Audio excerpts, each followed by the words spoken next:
On a organisé les journées portes ouvertes sur le Haut-Maroni. On s'est déployé dans tous les villages, Elaé, Kayodé, Taluen, Antekumpata, Pilima.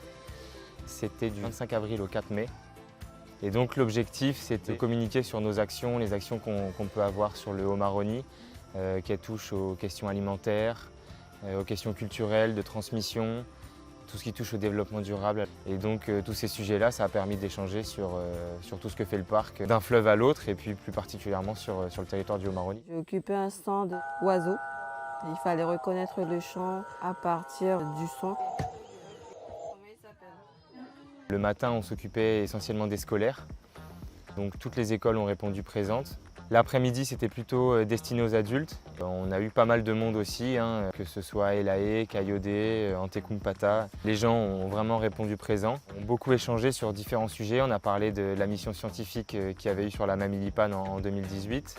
On a parlé de l'alimentation, des abatis, des changements alimentaires. On a parlé des différentes missions biodives qui avaient pu avoir lieu sur le Maroni. On était venu parler de plusieurs sujets, plusieurs choses qu'on fait sur l'acquisition de connaissances, sur la biodiversité au parc. Donc, par exemple, on est venu parler des ICA, les indices kilométriques d'abondance, qu'on fait sur 3 endroits sur le Maroni, à Kumpata, à Papaichton et à Elaé.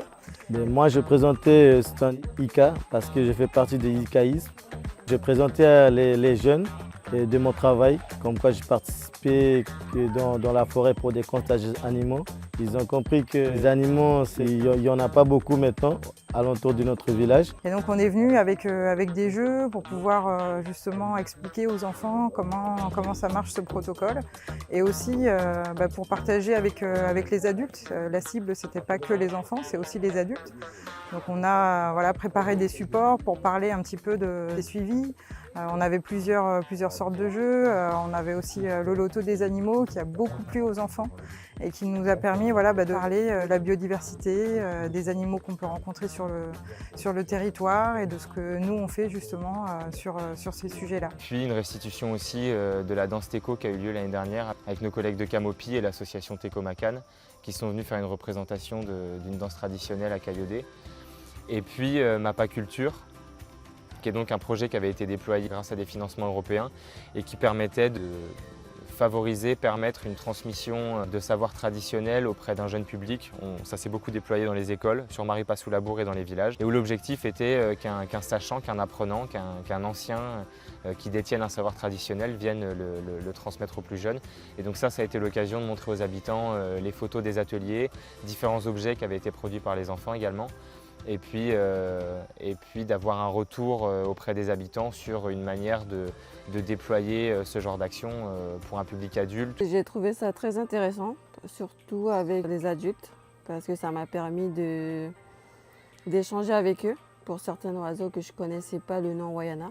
Et dans l'ensemble, je pense que on a quand même atteint quelques objectifs. Je pense qu'à Taluen, on n'a pas pu atteindre notre objectif concernant les adultes, sont venus très très peu. Peut-être c'est à cause de week-end ou autre chose. C'est bien pour les habitants, les villageois, qu'ils découvrent notre fonctionnement de travail dans le parc amazonien de la Guyane. Je trouve que c'est bien, c'est une bonne organisation. Et puis les enfants, je pense qu'ils ont bien aimé. C'était une occasion aussi pour eux de découvrir le territoire d'une autre manière. J'ai aimé cocher les animaux qu'on voyait sur les cartes. J'ai appris les animaux, les grenouilles et des photos.